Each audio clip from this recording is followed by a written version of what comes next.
할렐루야. 누가복음 14장 25절과 35절까지 말씀을 함께 봉독하겠습니다. 수많은 무리가 함께 갈새 예수께서 돌이키사 이르시되, 무릇 내게 오는 자는 자기 부모와 처자와 형제와 자매와 더욱이 자기 목숨까지 미워하지 아니하면 능히 내 제자가 되지 못하고, 누구든지 자기 십자가를 지고 나를 따르지 않는 자도 능히 내 제자가 되지 못하리라. 너희 중에 누가 망대를 세우고자 할진대 자기의 가진 것이 준공의까지 족할는지 먼저 앉아 그 비용을 계산하지 아니하겠느냐. 그렇게 아니하여 그 기초만 쌓고 능히 이루지 못하면 보는 자가 다 비웃어 이르되, 이 사람이 공사를 시작하고 능히 이루지 못하였다리라. 또 어떤 임금이 다른 임금과 싸우러 갈 때 먼저 앉아 1만 명으로 저 2만 명을 거느려 오는 자를 대적할 수 있을까 헤아리지 아니하겠느냐. 만일 못할 터이면 그가 아직 멀리 있을 때 사신을 보내어 화친을 정할지니라. 이와 같이 너희 중에 누구든지 자기의 모든 소유를 버리지 아니하면 능히 내 제자가 되지 못하리라. 소금이 좋은 것이나 소금도 만일 그 맛을 잃으면 무엇으로 짜게 하리요. 땅에도 거름에도 쓸데없어 내어 버리니라. 들을 귀는 있는 자는 들을지어다 하시니라. 아멘. 오늘 방금 읽은 이 본문의 말씀을 가지고 허다한 무리와 나의 제자라는 제목으로 주시는 생명의 양식을 함께 나누겠습니다. 오늘 본문을 바로 이해하려면 본문 앞에 나오는 말씀들을 살펴보고서야 가능합니다. 왜냐하면 본문 서두에서 말하고 있는 허다한 무리가 누구를 지칭하는 것인가를 본문 앞에 기록된 내용들이 분명히 설명해 주고 있기 때문입니다. 역시 마찬가지로 본문 앞의 내용을 또 바로 이해하려면 본문을 잘 파악해야 함도 두말할 필요도 없습니다. 이 두 부분이 연결되어 해석되지 아니하면 한쪽만 보는 편견적인 오를 범하기가 십상입니다. 이러한 우리가 글을 읽거나 들으면서도 성경을 펴서 본문을 직접 확인해 보지 않고 이 방송을 통해서 내용을 파악하려 하는 시도 자체도 마찬가지 오를 범하는 꼴임을 여러분 꼭 명심해 두시기를 바랍니다. 누가복음 14장의 전체 핵심은 역시 장수와 같은 14절이라고 볼 수 있습니다. 14장 14절입니다. 그리하면 저희가 갚을 것이 없는 거로 내게 복이 되리니 이는 의인들의 부활 시에 내가 갚음을 받겠음이니라 하시더라. 아멘. 이 말씀 가운데서도 의인들의 부활 시에라는 부분과 그 중에서도 의인들입니다. 여기서 말씀하고 있는 의인들이 누구이며, 그리고 의인들의 부활시라는 때가 언제 어떤 상황의 부활시에를 말하고 의미하는 것인지요. 그리고 또 한 가지, 내가 갚음을 받겠음이라의 갚음 즉 보상은 무엇을 말하는 것인가에 대해 우리로서는 반드시 마땅히 알아야 합니다. 그들이 무엇을 말하는 것인가고 무리로 해서는 안 될 것입니다. 왜냐하면 이 문제들은 단답식의 대답으로 이해할 수 있는 성질의 것이 아니기 때문입니다. 그렇다고 요한복음 11장에 나오는 마르다식의 부활 개념으로 대체 이해하려 해서도 안 됩니다. 그것은 이미 요한복음 11장 안에서 주님에 의해 잘못된 부활관임을 지적받았기 때문입니다.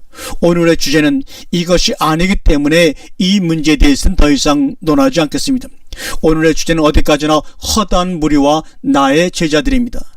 우리는 일반적으로 교회 강단에서 큰 잔치에 먼저 청함을 받았으나 거절한 자들을 매도하고 뒤에 강권하여 데려다가 내 집을 채우라는 23절 부분만 강조하여 교회 부흥, 교인 배가, 교회 성장에 대한 설교를 기가 따갑도록 들어왔습니다.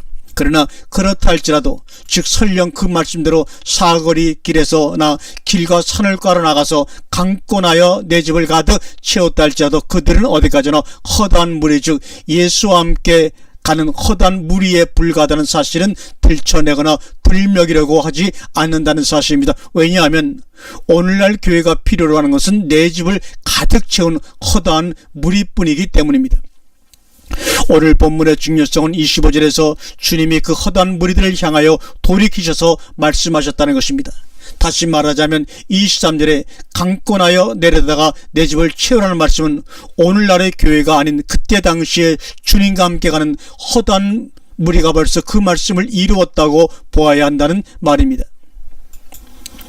오늘날 교회가 허다한 무리 쪼가리라도 주워 모으려고 아등바등하지 않아도 되는, 아니 그때 당시 결판이 난 말씀이라는 말입니다. 우리는 이제 조금만 있으면 금년도 우리가 추수절을 또한 맞이하게 됩니다. 그런데 많은 추수꾼들이 지난번 태풍에 쓰러져 알곡이 되지 못하는 죽정이 추수를 할 수밖에 없는 경우가 많을 것입니다. 죽정이를 몇십 가마 몇백 가마 하면 뭐 하겠습니까? 단 한 대박이라도 알곡 추수하는 것이 추수꾼의 기쁨이요 보람입니다. 무릇 내게 오는 자가 하면서 미워하지 아니하며 능히 나의 제자가 되지 못하리라고 오늘 본문 26절에 말씀하고 있습니다. 누구든지 자기 십자가를 지고 나를 쫓지 않는 자도 능히 나의 제자가 되지 못하리라고 27절에 말씀하고 있습니다. 26절 말씀은 능동적으로 부모, 처자, 형제, 자매 그리고 자기 목숨까지도 미워해야 하고 미워할 수 있어야 합니다. 미워하다의 미래인은 현재 능동태 직설 3인칭 단수입니다. 27절 역시 능동적으로 자기 자신을 죽이는 자기 십자가를 지고 주님을 따를 수 있어야 합니다. 나의 제자라고 해서 의식주 문제, 부모 처자식 문제까지 주님이 다 책임져 주시는, 그래서 생활보장을 완벽하게 받는 나의 제자가 아닙니다.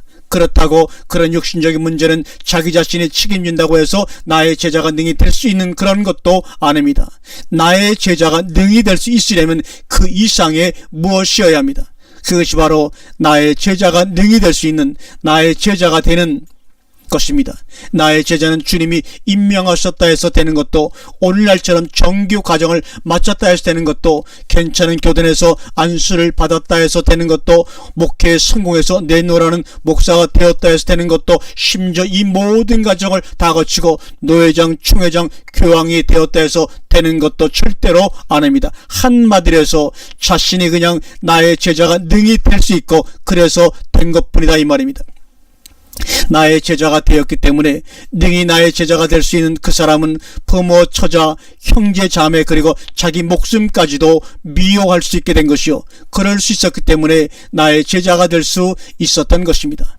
여기서 미워한다는 현재 동사는 사랑했다라는 과거 동사를 내포하고 있는 말입니다. 과거에 사랑하지 아니했다면 현재 미워하고 말고 할 것도 없지요.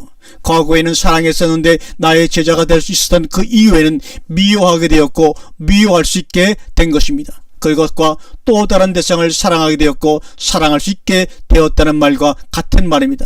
자기 목숨까지도 미워할 정도로 사랑하게 된 그 대상이 바로 나의 제자요, 그러므로 그 나의 제자가 될 자격이 있을 뿐 아니라 능히 나의 제자가 될 수 있었던 것입니다. 이것은 결코 말장난이 아닙니다. 이것은 참으로 중요한 사실입니다. 아무리 일평생 주님들을 따라갈지라도 그 속에 허다한 무리 중에 하나로서 그냥 남아 있을 수도 있고, 그 허다한 무리에서 나의 제자로 승화될 수도 있는데, 전자와 후자의 차이점이란 앞서거니 뒤서거니라는 평의 차이가 아니라 차원을 달리하는 층의 차이인 것입니다. 너희는 아래에서 났으며 너희는 위에서 날 것이게 말입니다. 우리는 본문에서 능히로 표현되는 동사를 간과해서는 아니 됩니다. 나의 제자는 턱걸이식의 교훈과 억지로 죽으심을 다해야 되는 그런 나의 제자가 아니라는 것입니다. 롯의 아내처럼 자꾸만 뒤가 돌아다보면서도 어쩔 수 없이 앞으로 가야만 하기 때문에 끌려가는 그런 식의 나의 제자는 없다고 말합니다. 나의 제자가 되기 위해서는 부모, 처자, 형제, 자매, 목숨을 미워할 조건이나 꼭 그래야 할 법은 없습니다. 또 어찌됐건 간에 그럴 수 있다고 해서 나의 제자가 되는 것은 아닙니다. 다만 나의 제자가 된 자들은 그럴 수 있는 것뿐입니다. 우리는 28절 이하에 나오는 두 가지 교훈적 예를 주의 깊게 생각해야 할 필요성이 있습니다. 그것이 무엇이냐면, 망대를 세우고자 하는 자가 먼저 준공하기까지의 그 비용을 예산에 보고서 그 후에 공사 착공 여부를 결정해야 한다는 말씀은 누구의 도움이나 의타적인 막연한 기대만을 가지고서 시작할 수 없다는 뜻의 말씀입니다. 우리는 흔히, 그리고 거의 모든 신앙인들이 하나님이라는 절대자를 물주로 생각하고 상대방의 의사도 물어볼 것도 없이 말입니다. 일을 벌리고 사업을 시작합니다. 특히 교회 사업이나 목회자의 길을 말입니다. 특히 필자의 목회 경험을 생각하더라도 우리 목회자들이 강의 설교를 시작할 때 전체를 파악하고 확실한 자료와 자신감을 가지고 하는 것이 아니라 일단 믿습니다 식으로 시작해 놓고 봅니다. 쓰디쓴 경험이지만 거의 90%는 끝까지 미치지 못하고 중도에서 부도를 내고 맙니다. 나의 제자는 적어도 어떻게 되겠지에 막연한 믿음만으로 전 재산을 삼는 사람들이 아닙니다. 28절은 분명히 말씀하기를 자기의 가진 것이 준공에까지 족할는지 먼저 앉아 비용을 예산하지 아니하겠느냐라고 적고 있습니다. 다시 말해서 남의 힘이나 남의 돈을 빌려서 빚장이로서가 아니라 자기의 가진 것으로입니다. 자기의 가진 것이 기초만 쌓는 정도라면 아예 시작을 하지 말라고 하는 경고의 말씀입니다. 왜냐하면 역사를 시작만 하고 능히 이루지 못할 헛수고와 기초 쌓는 비용만 낭비한 것 외에도 사람들에게 비웃음을 당하기까지 하기 때문이라고 말입니다. 우리는 아전인수식으로 능력 주시는 자 안에서 능치 못하심 없느리라는 말씀을 굉장히 좋아합니다. 이 말씀만 믿습니다 하고 무슨 은행 통장처럼 믿고 무모한 짓을 감행합니다. 그러나 그 말씀까지도 여러분 자세히 한번 살펴보시길 바랍니다.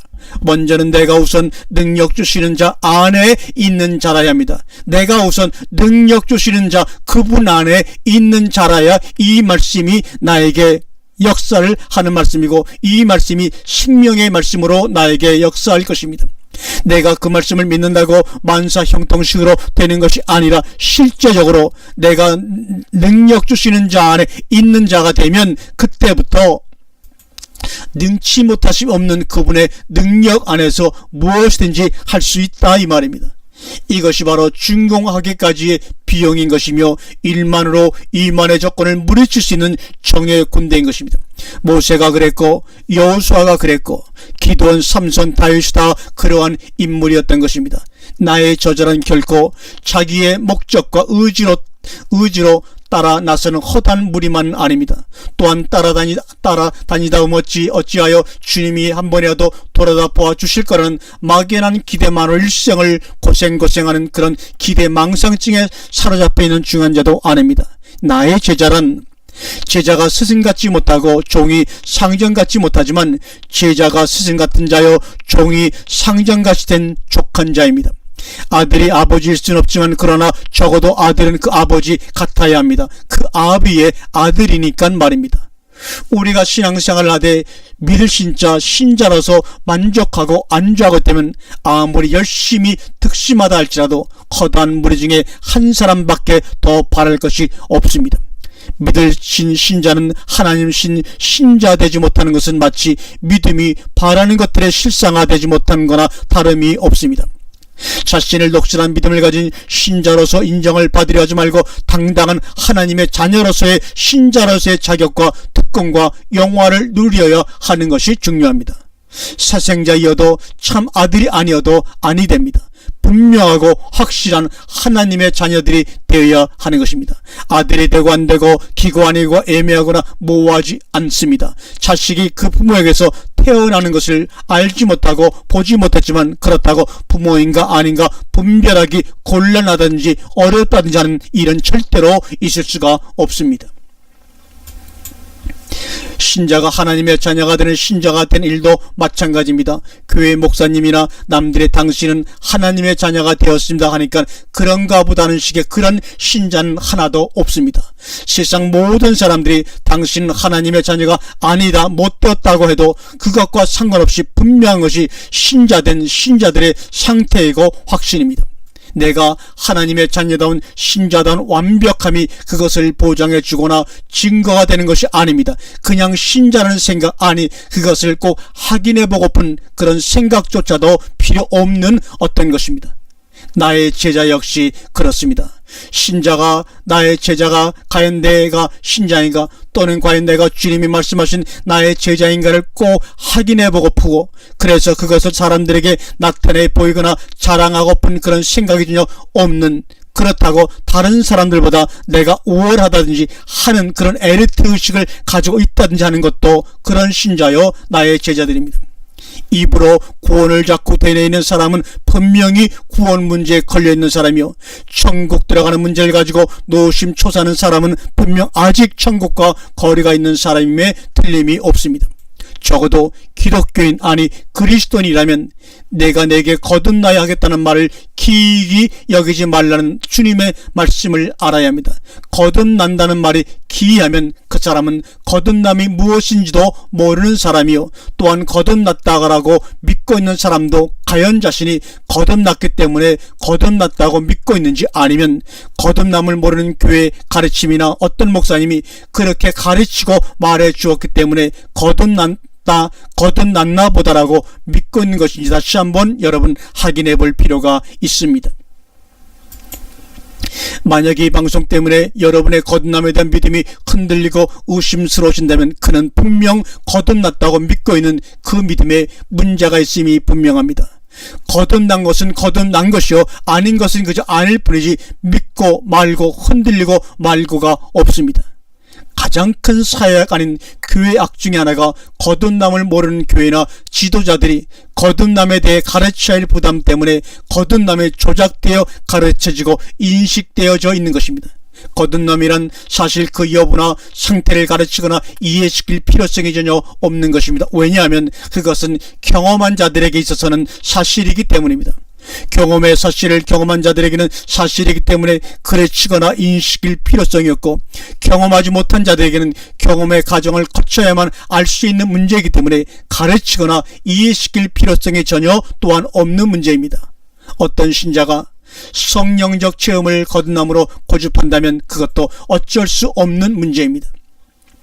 다만 그가 실제적 거듭남의 경험을 했을 때 과거의 고집은 이런 고집이요, 어리석은 자기 주장 여부를 알게 되고 그때 잘못된 고백을 시인하게 될 것이요, 그렇지 않고 끝까지 거듭남의 경험을 하지 못하는 뚜렷한 고집으로 끝까지 가다가 결국에는 자기 갈 것으로 가게 될 줄은 말입니다. 우리는 30단계의 말씀을 다시 한번 깊이 생각을 해봐야 합니다. 왜냐하면 신자나 나의 제자가 된 자 편의점이 아니기 때문입니다. 한번 읽겠습니다. 이와 같이 너희 중에 누구든지 자기의 모든 소유를 버리지 아니하면 능히 내 제자가 되지 못하리라. 여기서 버리다의 아포타스토마이는 버리다의 의미보다는 스트롱코드 사전에 정의한 대로 출발이거나 퇴거로 인하여 작별하는 것을 말합니다. 아포타스토마, 이 말은 버리다라는 뜻보다는 출발이거나 퇴거로 인해서 뭔가와 작별하는 것입니다. 사실 나의 제자 아닌 상태에서 소유하고 있던 모든 것은 나의 제자로서 새 출발함에 있어 당연히 떠나보내든지 작별하는 것입니다. 이것은 꼭 지켜야 할 절차도 규정도 조항이나 법이 아닌 자연적인 결과입니다. 사람이 달라졌고 신분이 달라졌고 삶의 내용과 질이 달라졌기 때문에 불가피하게 되어질 수밖에 없는 아포타스토마입니다. 그렇다고 그 작별이 슬프거나 안타깝거나 억지로나 아쉬움이 남는 그런 작별이 아닙니다. 그렇다고 냉엄하고 쌀쌀하고 칼로 무자른 시계그래 그런 단호함도 필요 없는 그저 자연스러운 작별일 뿐입니다. 함께 있고 없고 떨어지고 말고의 문제도 아닙니다. 소유의 개념 자체가 완전히 바뀌는 것입니다. 개인 소유 개념에는 모두의 공유 개념입니다. 아래나 지배 개념에는 동질적 인격적 차원의 동류 개념입니다. 풀이나 나무나 바위나 돌멩이 하나까지도 말입니다. 교류가 가능하며 대화가 가능하고 공정과 공생의 개념이 더욱더 분명해지고 확실해지는 것입니다. 이것을 굳이 표현하자면 34절에서 말씀하고 있는 소금의 맛과 같은 것입니다. 여기서 말하는 소금의 맛이란 무슨 희생적이고 봉사적인 타의 이익을 위한 그런 개념의 맛을 말하는 것이 아닙니다. 소금 자체가 소금이기 때문에, 그리고 소금으로서 간직하고 있어야 할 그 의미 때문입니다. 그 맛을 잃은 것도 소금 자체의 문제요, 무엇으로 짜게 할 것인가의 문제도 소금 자체의 문제입니다.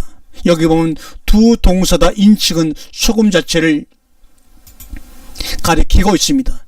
우리들의 의식 속에 깊이 박혀있는 불치의 고질병 가운데 하나는 나의 역할, 즉 내가 다른 사람들에게 무엇을 해줄 수 있을까 하는 생각입니다. 그래서 목사님들은 교회와 목사님만 의식합니다. 자기 자신의 문제는 저리 가라입니다. 소금 그러면 먼저 남에게 베풀 어떤 역할, 즉 짜게 하든지 맛을 낸다든지 부패를 방지하든지 하는 방향으로만 해석하려 합니다. 그래서 마디른 소금은 다른 사람들에게 별로 쓸모없는 것으로 이해를 합니다. 그러나 다른 사람들의 쓸모없게 되기 이전의 문제가 더 큰 것이 아닌가 말입니다. 즉 맛을 잊어버린 소금으로서의 자기 자신의 문제가 더 심각하고 처절한 문제인 것입니다. 그런 상황에서 다른 사람은 두 번째, 세 번째요 제3자들입니다. 그런 상황에서 다른 사람은 크게 문제될 것도 없다는 것입니다. 사실이 목사의 설교는 소금으로서의 맛이 자신 속에서 우러러 나오는 것이어야 하고 그 설교를 듣는 평신도들도 역시 자신 속에서 우러나오는 맛과 일치되어 공감되어지는 설교 곧 소금의 맛이어야 합니다. 목사님 설교의 맛을 맛보기만 하는 평신도가 되어서도 절대로 안 되고 맛없는 설교를 들어주는 평신도가 되어서는 더더욱 안 되며 소금 맛을 알고 소금 맛을 가지고 있는 평신도가 소금 맛을 모르고 소금 맛 아닌 설교라는 교회에 나가 앉아 있어야 하는 것은 수치의 불행이라고 해야 할 그런 일입니다. 오늘날 현실교회 극악한 불행은 소금 아닌 소금 같은 자들의 소금인 척 하려는 것이요 인척하는 소금에 속아 넘어가는 자들이 한데 어울러져 돌아가고 있다는 것입니다. 서로가 소금이 무엇인지 소금 맛이 어떤 것인지도 모르고 아니 서로 모르기 때문에 오히려 잘 어울리고 돌아가지는 그런 현실을 깨닫는 자는 없고 개탄하는 자도 없는 그것이 바로 노아의 때와 같고 롯의 때와 같은 말세의 죄악의 관영이 아니고 무엇입니까? 땅에도 거름에도 아무 짝에도 쓸데없는 맛 잃은 소금, 아니 아예 소금 아니었던 소금인 척하는 자들, 이처럼 인력난의 아우성인데 공장 노동자들로도 쓸 수 없고 건설 현장 인부로도 쓸 수 없는 그런 사람들입니다. 주님은 얼마나 답답하셨으면 십자장 말미에 들을 끼가 있는 자는 들을지어다 하시고 말씀을 마치셨을까요? 이제는 조금 이해가 가는 듯합니다.